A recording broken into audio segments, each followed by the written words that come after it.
अहिल्यानगर जिल्ह्यासाठी एक मोठी आणि ऐतिहासिक बातमी समोर आली आहे. आता जिल्ह्यात तब्बल 1500 एकर क्षेत्रावर भारतीय नौदलाचा डिफेन्स क्लस्टर प्रकल्प साकारला जाणार आहे. मंडळी, या प्रकल्पामुळे अहिल्यानगर जिल्हा आता संरक्षण क्षेत्रातही वेगानं पुढे जाणार आहे. श्रीरामपूर तालुक्यातील हरेगाव मळा येथे हा प्रकल्प उभारला जाणार असून यासाठी शेती महामंडळाची सुमारे 1500 एकर जमीन संपादित करण्यात येणार आहे. या प्रकल्पात डिफेन्स मॅन्युफॅक्चरिंग सोबतच उच्च ऊर्जा पदार्थ संशोधन प्रयोगशाळा उभारली जाणार आहे. म्हणजेच अत्याधुनिक तंत्रज्ञानावर आधारित कामे इथे होणार आहेत.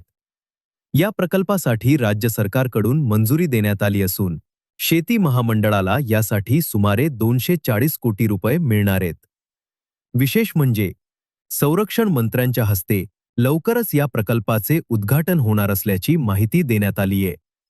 पालकमंत्री डॉक्टर राधाकृष्ण विखे पाटील यांनी सांगितले की या प्रकल्पामुळे जिल्ह्यातील युवकांना स्थानिक पातळीवरच मोठ्या प्रमाणात रोजगार उपलब्ध होईल.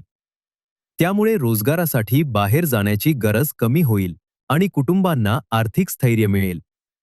मंडळी, हा प्रकल्प केवळ रोजगार निर्माण करणारा नाही, तर अहिल्यानगरच्या विकासाला नवी दिशा देणारा ठरणार आहे. मंडळी, या निर्णयासाठी एक लाईक तर बनतोच,